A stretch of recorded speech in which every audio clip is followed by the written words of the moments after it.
할렐루야. 귀하고 복된 주일입니다. 우리 예배의 자리에 나오신 우리 사랑하는 성도님들과 또 각 가정에서 영상으로 예배하시는 성도님들을 예수님의 이름으로 환영하고 축복합니다. 우리 따스한 눈빛으로 우리 곁에 계신 분들과 또 멀리 계신 분들과는 우리 반갑게 두 손 흔들면서 인사 나누겠습니다. 잘 오셨습니다. 반갑습니다. 잘 오셨습니다. 반갑습니다. 이때쯤 되면은 학습의 효과가 좀 나타나야 될 텐데. 할렐루야. 오늘은 2월 둘째 주일이자 또 이 땅 가운데 현존하신 우리 예수님을 기념하는 주연절 6째 주일이기도 합니다. 우리 주님께서 우리 삶의 자리에 찾아오셔서 우리 삶의 자리를 안전하게 지켜주시고 선한 길로 인도하여 주심을 믿습니다. 추위에도 강건하시고 어려움도 주의 은혜로 이기시는 주의 성도 되기를 간절히 소망합니다. 우리가 2월은 계속해서 우리 선교와 교육을 위해서 함께 기도하는 달입니다. 우리 교회가 후원하고 또 섬기고 또 개척하고 또 선교지를 위해서 우리 주보에 잘 나와 있잖아요. 하루에 한 번 1분씩이라도 꼭 우리 선교를 위해서 함께 기도해 주시고 또 우리 교육에 또 교육부서 회복을 위해서도 함께 기도해 주시기 바랍니다. 주보 안내된 대로 오늘부터 우리 교육부서 각 예배실과 또 각 가정에서 교육 사역이 진행이 됩니다. 모이기 힘든 때이지만 그럼에도 우리 각 부서에서 정말 기도로 준비하고 열심을 다해서 진행하는 이 겨울 사역을 통해서 우리 자녀들의 그 믿음이 더욱더 성장할 뿐만 아니라 그 은혜의 경험이 일어나기를 바랍니다. 이를 위해서 함께 기도해 주시고 우리 자녀들이 참여할 수 있도록 격려해 주시기 바랍니다. 우리 그 마음으로 우리 곁에 계신 분들과 이렇게 다시 한번 고백하겠습니다. 기도로 승리합시다. 기도로 승리합시다. 아멘. 예수님께서는 마태복음 5장에서 7장까지 말씀을 통해서 이 산상수훈, 산상의 말씀을 전하셨습니다. 예수님께서 산에 오르셔서 말씀을 전하게 되는 그 과정이 있죠. 우리 마태복음 4장 24절에서 25절의 말씀을 우리 먼저 한번 읽어보겠습니다. 같이 보겠습니다. 그의 소문이 온 수리아에 퍼진지라 사람들이 모든 앓는 자 곧 각세병과 고통에 걸린 자 귀신 들린 자 간질하는 자 중풍병자들을 데려오니 저희를 고치시더라. 갈릴리와 데가볼리와 예루살렘과 유대와 요단강 건너편에서 허다한 무리가 쫓으니라. 아멘. 아멘. 자, 예수님께서 본격적인 사역을 시작하시면서 많은 무리들이 모여들기 시작했다라고 했습니다. 모여드는 이유가 어디 있습니까? 천국 복음을 전파하는 데도 있지만 더 정확하게는 무엇입니까? 모든 병든 자, 모든 약한 자를 예수님께서 다 고쳐주셨습니다. 귀신 들린 자 다 쫓아내 주셨습니다. 그러니 그것을 목격한 자나 그것을 경험한 자나 저들의 입술을 통해서 소문이 온 무리에 퍼지게 되는 것이죠. 그러니 오늘 읽은 말씀을 통해서 보니까 고통받던 자들, 죄인이라 여겨졌던 자들, 질병으로 신음하던 자들, 소망이 없는 자들이 그 기적의 사건에 듣고 자신도 그 기적의 사건에 참여자, 그런 기적을 얻고자 예수님께 찾아오는 것을 이제 볼 수 있죠. 모인 무리들 중에는 무엇입니까? 기적을 경험한 사람들, 기적을 기대하며 나온 사람들, 또 예수님의 그 말씀에 은혜 가운데 나온 사람들, 많은 사람들이 모여 있는 것이죠. 저들 무리 가운데 예수님께서 어떻게 하셨습니까? 산에 올라가셨다는 거죠. 예수님께서 산에 올라가셔서 무엇을 하셨습니까? 천국 복음을 증거하셨죠. 예수님께 나온 자들은 무엇을 기대했습니까? 자신의 고통이, 자신의 질병이 고침받는 기적을 기대하며 나왔는데 예수님께서는 산에 올라서 주의 말씀을 전하기 시작하는 것이죠. 자, 왜 그렇습니까? 기적보다 더 중요한 것이 무엇입니까? 하나님의 말씀입니다. 기적보다 더 중요한 것이 바로 진리이죠. 예수님의 산에 올라가셔서 모든 무리들 앞에서 천국 복음을 증거하셨습니다. 마태복음 5장부터 뭘 말씀하십니까? 너희가 어떤 성품을 가져야 하느냐, 하나님께 속한 천국 백성으로서 너희가 품어야 할 것을 말씀하시죠. 그리고 너희가 이 땅 가운데 빛과 소금의 역할을 감당하라 말씀합니다. 주의 말씀을 듣고 지켜 행하는 자가 되어서 이 땅에서 반석 위에 지은 집과 같은 그러한 백성이 될 것을 최종적으로 말씀하시죠. 병자가 고침받고 귀신 쫓겨나가는 그런 놀라운 그런 기적의 말씀들은 예수님께서 전하지 않으셨습니다. 오직 복음, 주의 말씀만을 증거하셨습니다. 그 말씀을 다 마치신 이후에 예수님께서는 산에서 내려오시게 되죠. 기적을 쫓아서 찾아왔습니다. 그리고 기적도 경험하고 고침도 받았습니다. 그러한 저들에게 무엇입니까? 주의 말씀이 심기어졌습니다. 진리의 말씀이 저들의 심령을 새롭게 하였고 거듭나는 은혜를 또 경험하게 됩니다. 그리고 그 은혜를 품고 이제는 어떻습니까? 산에서 내려와서 세상 가운데 각자의 삶의 터전으로 나아가게 되는 것입니다. 받은 은혜를 가지고 세상 속에서 그 은혜를 나타내는 삶을 살아가야 하는 것이죠. 저와 여러분이 그런 은혜의 삶을 살아가기를 간절히 소망합니다. 예수님께서도 말씀을 마치신 후에 산에 내려왔다는 것이 무엇입니까? 다시 사역의 현장 가운데 들어가시는 것을 보여주는 것이죠. 우리 1절의 말씀을 다시 한번 읽어보겠습니다. 예수께서 산에서 내려오시니 허다한 무리가 쫓으니라. 아멘. 다시 어떻습니까? 수많은 무리들이 예수님을 쫓아가기 시작하는 것이죠. 예수님이 말씀을 전해주는 그 말씀의 은혜를 받아서 예수님께 위로를 받아서 그 은혜의 자리를 떠나고 싶지 않은 것을 우리도 공감하지 않습니까? 예수님께서 산에 내려오시니 누구를 만나게 됩니까? 기다렸다는 듯이 한 사람이 예수님 앞에 나오죠. 사건이 이제 시작되는 것입니다. 예수님이 산에 계실 때는 오직 말씀만을 전하셨습니다. 그런데 하나님의 말씀을 선포하고 세상에 내려오시자마자 예수님을 기다리는 한 사람이 있었는데 그가 바로 문둥병자라고 기록하고 있습니다. 문둥병자, 나병 환자, 우리는 한센병으로 잘 알고 있죠. 이 문둥병은 보통 눈썹부터 손바닥이까지 작은 반점으로 시작되어서 온 몸으로 퍼져가게 됩니다. 몸의 모든 부위에 문둥병이 퍼지게 되면 나중에는 머리카락까지도 하얘진다라고 합니다. 온몸의 종기와 부스러기가 가득하게 됩니다.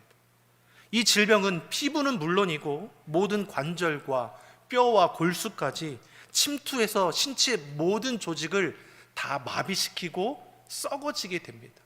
우리가 문드러진다는 표현 쓰잖아요. 이게 떨어져 나가고 모르는 것이죠. 청각도, 시각도, 후각도 다 잃어버리고 살은 점차 썩어지게 되고 대략 9년에서 10년 정도의 삶을 영유하게 된다라고 말합니다. 무엇보다 어떻습니까? 부정한 자라 낙인이 찍혀서 공동체 일원으로 거주하지 못합니다. 가족과 사회로부터 철저히 격리되어서 성 밖으로 내어 쫓겨 굴 같은 곳에 숨어 지내게 됩니다. 종교적으로는 어떠한 자입니까? 부정한 자, 저주받은 죄인입니다. 그러니 이들이 어떻습니까? 사람의 눈에 띄게 되면 부정한 자니 돌을 던져 내어 쫓는 것이죠. 보는 것도 부정하고 혹시나 저들에게 손이 닿다면 정말 부정케 되는 것이기에 저들을 철저히 물리치는 것이죠. 레위기서의 말씀을 보면 문둥병자는 어떻게 다녀야 했냐면 머리는 풀어 헤쳐야 했고 몸은 찢어야 했습니다. 다닐 때는 나는 부정하다, 부정하다 외치며 다녀야 했습니다. 누구라도 저들 곁에 가까이 나가지 못하도록 철저하게 격리된 자들이죠. 이러한 문둥병자가 예수님 앞에 나온 것입니다. 예수님과 많은 무리들이 산에 내려왔습니다.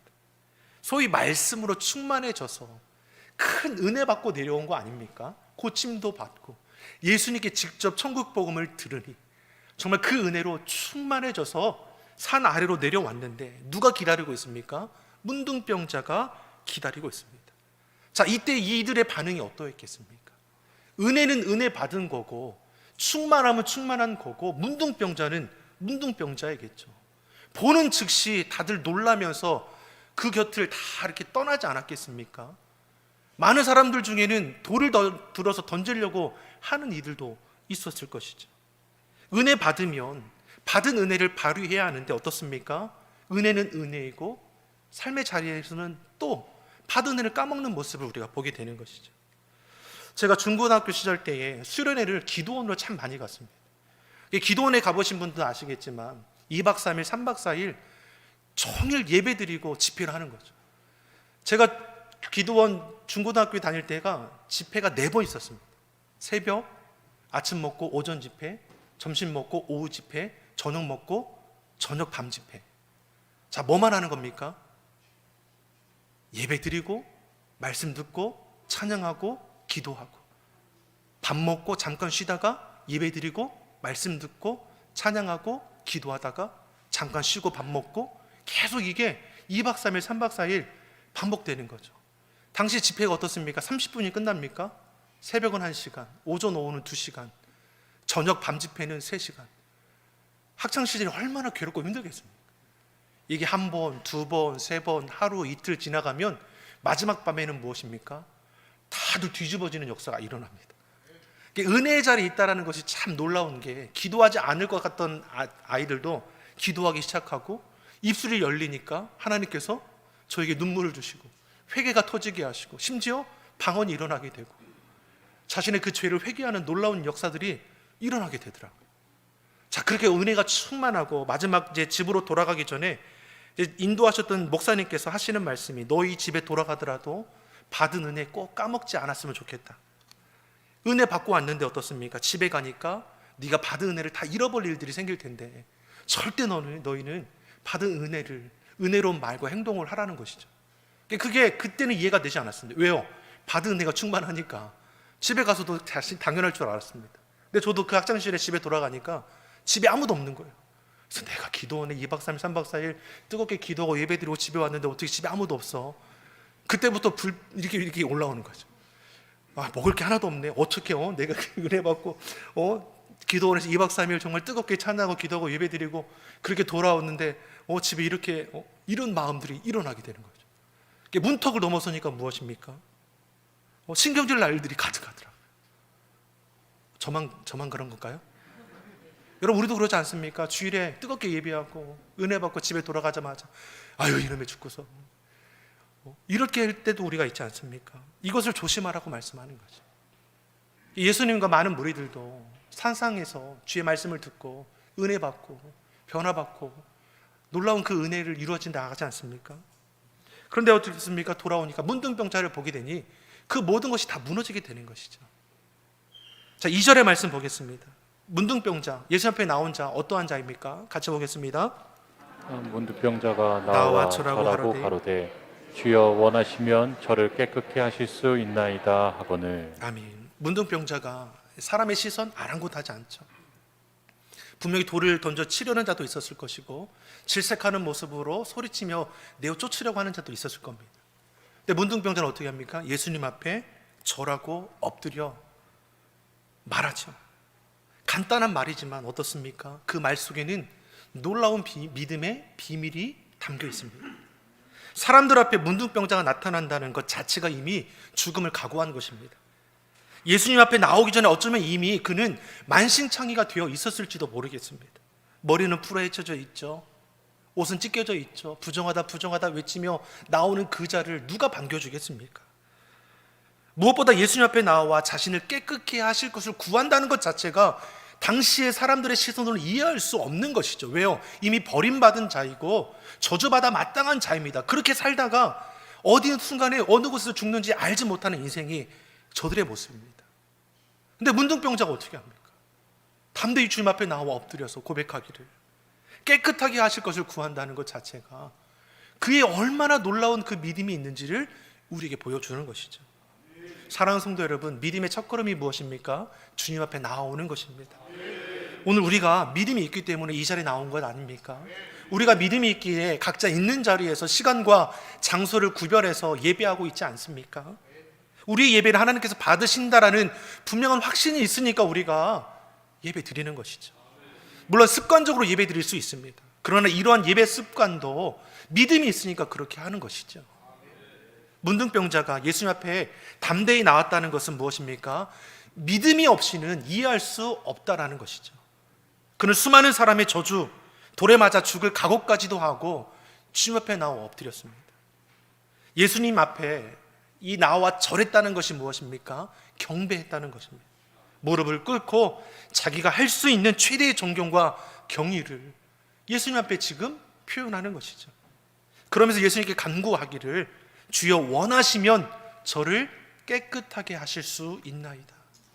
주여 원하시면 저를 깨끗하게 하실 수 있나이다. 주께서 원하시면, 주께서 마음을 먹으시면, 생각만 하시면 내가 질병에서 깨끗하게 치료될 것입니다. 이 놀라운 믿음의 고백이 이 문둥병자 입에서 나오는 것이죠.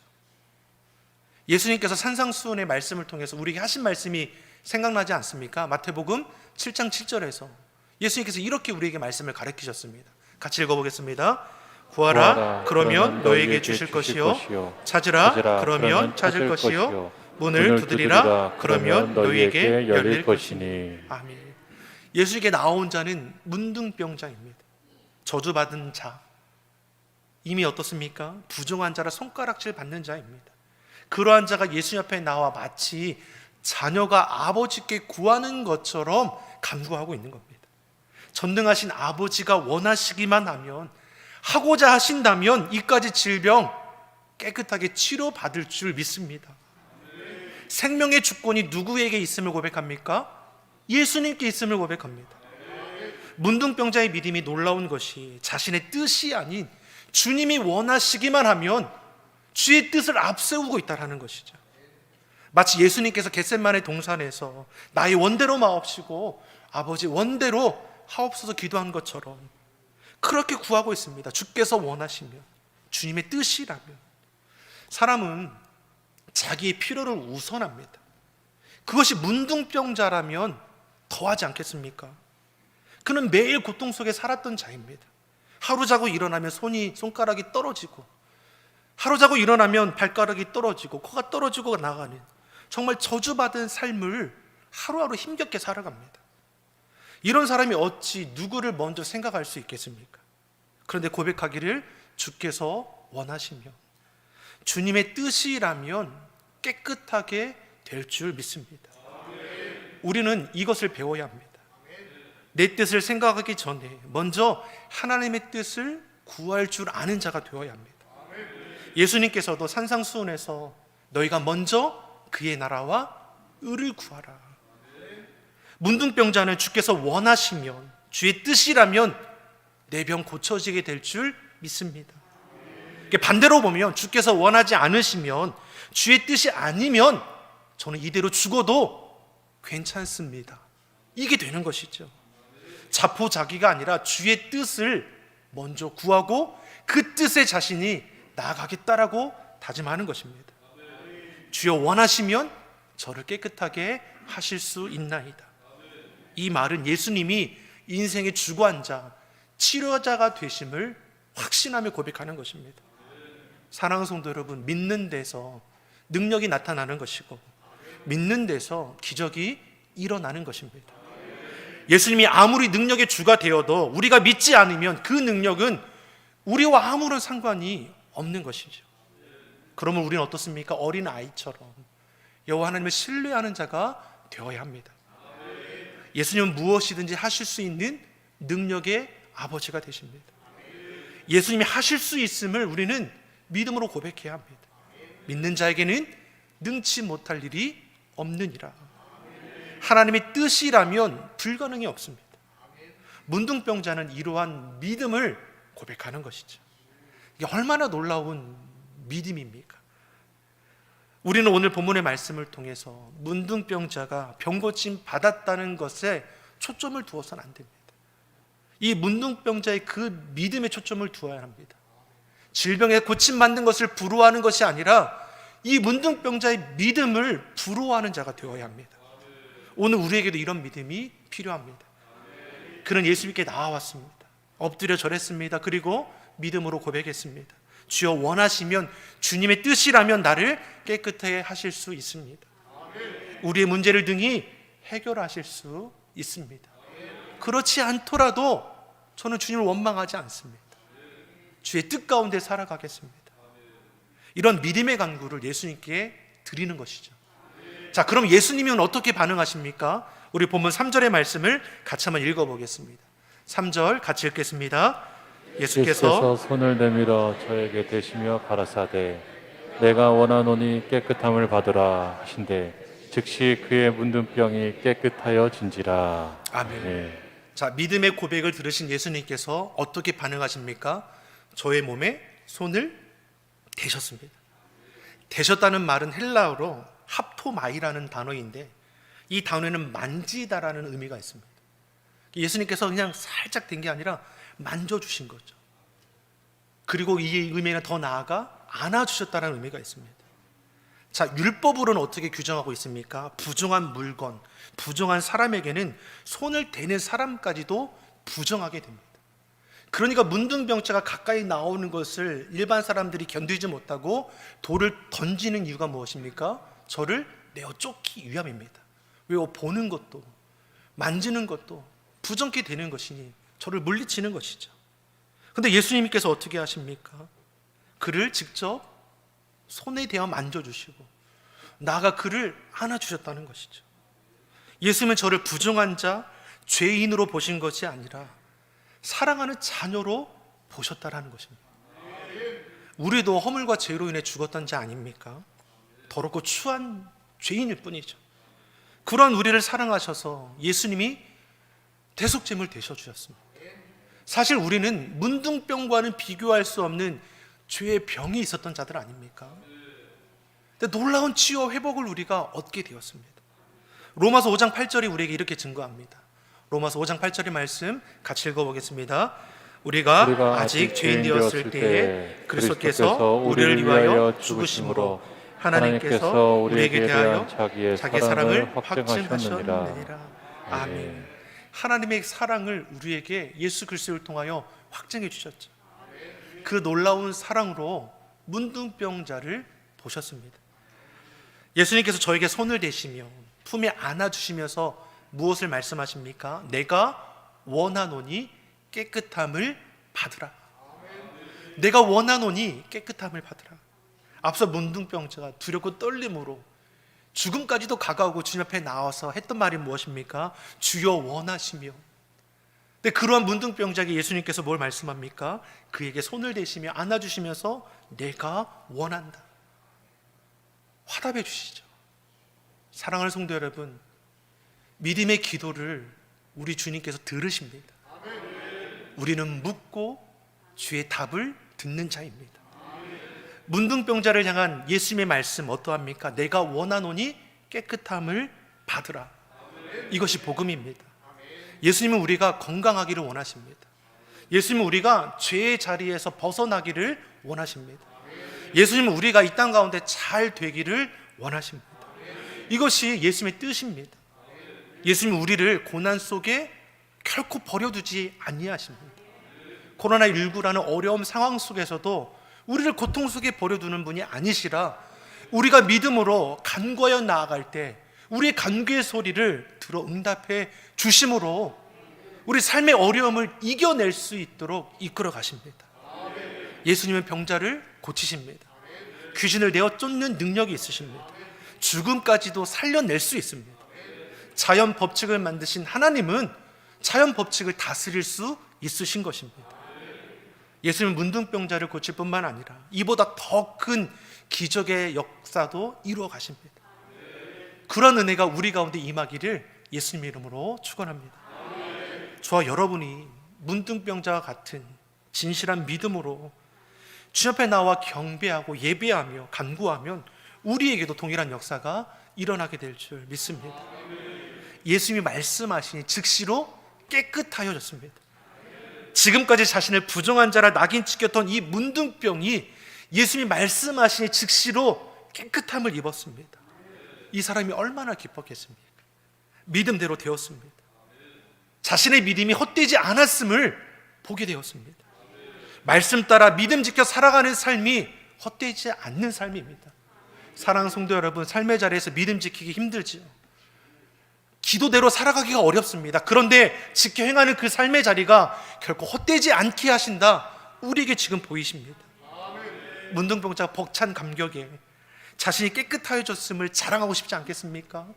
자신의 부모와 형제, 가족들에게 속히 돌아가고 싶지 않겠습니까? 그러한 문둥병자에게 예수님께서 무엇을 말씀하십니까? 4절의 말씀을 함께 보겠습니다. 4절의 말씀 같이 읽겠습니다. 예수께서 이르시되 상과 아무에게도 이르지 말고 다만 가서 제사장에게 내 몸을 보이고 옷에 명한 예물을 드려 저희에게 증거하라 하시니라. 아멘. 예수님께서 제사장에 가서 깨끗한 몸을 보이라는 것은 왜 그렇습니까? 자신이 깨끗해짐을 받은 것을 기뻐하며 먼저 자신의 가족들에게 돌아가고 싶은 마음이 그 안에 있을 터인데, 예수님께서는 제사장에게 나아가라 말씀합니다. 은혜를 베풀어 주시고 율법 가운데 바로 행하도록 가르치는 것입니다. 제사장 앞에 나아가 깨끗하게 씻음 받았다는 것을 보고 정결 예식을 통해 다시 공동체 일원으로 인정받으라 말씀하는 것입니다. 즉 예수님께서는 무엇입니까? 하나님의 율례, 율법을 지켜 행하는 것을 보여주시는 것이죠. 바리새인들을 책망하셨던 이유가 무엇입니까? 저들이 율법을 잘 지키는 것처럼 보였지만 그 율법을 이용해서 자신의 영광을 취하는 도구로 사용했기 때문에 책망한 것입니다. 예수님은 결코 율법을 범하거나 폐하시거나 변형시키지 않으셨습니다. 주의 말씀을 그대로 가감하지 않고 행하셨습니다. 제사장에 나아가 몸을 보이게 하셨습니다. 정결 예식을 치를 수 있는 예물을 가지고 가게 하셨습니다. 여러분 얼마나 기쁜 마음으로 예물을 준비해서 가겠습니까? 평생의 죄짐이 다 씻겨지고 정말 하나님의 크신 은혜 가운데 몸도 마음도 영혼까지도 회복하게 되니 정말 기쁨으로 감사함으로 예배의 자리에 나아가게 될 것입니다. 그리고 이 문둥병자가 이후에 어떻게 살아가겠습니까? 평생에 예수 그리스도의 증인 되지 않겠습니까? 예수님은 어떤 분이십니까? 원하기만 하면 어떤 질병도 고치시는 능치 못함이 없으신 분이십니다. 우리의 믿음의 간구를 결코 외면하지 않으시는 분입니다. 이런 놀라운 은혜의 선포가 평생의 이 자의 입술을 통해서 증거되고 선포될 것입니다. 저와 여러분도 받은 은혜를 삶의 자리에서 선포하여 나가기를 예수님의 이름으로 축원합니다. 믿음을 가지고 예수님께 나아오면 주님은 우리를 불쌍히 여겨주시고 아픈 곳에 손을 내어주셔서 깨끗하게 고쳐주십니다. 삶에 만나는 어려움의 문제들을 주님 앞에 나와 믿음으로 간구하면 하나님께서는 그 간구의 소리를 들어주셔서 피할 길을 내어주시고 감당할 수 있는 능력도 주시고 지혜도 주실 줄 믿습니다. 믿음으로 선포함으로 믿음의 능력을 행하여 나가는 우리 시온석의 온 성도가 되기를 예수님의 이름으로 축원합니다. 기도하겠습니다. 사랑의 하나님 아버지, 우리가 하나님께 속한 천국 백성임을 잊지 않게 하여 주시옵소서. 시대의 어려움에도 하나님 중심, 성경 중심, 교회 중심의 신앙으로 능히 이기게 하여 주시옵소서. 주의 말씀을 듣고 지켜 행하는 지혜로운 성도들이 다 되게 하시고 하나님을 향한 우리의 믿음이 결코 흔들림이 없게 하여 주시옵소서. 연약한 육신으로 인하여 치료를 구하는 주의 자녀들을 기억하여 주시고 주의 보혈의 손으로 어루만져 주시옵소서. 생명의 주권이 하나님께 있음을 고백하오니 우리의 생명을 지켜주시고 온전한 치료와 회복의 은혜를 내리어 주시옵소서. 감사드리며 예수님의 이름으로 기도드립니다. 아멘.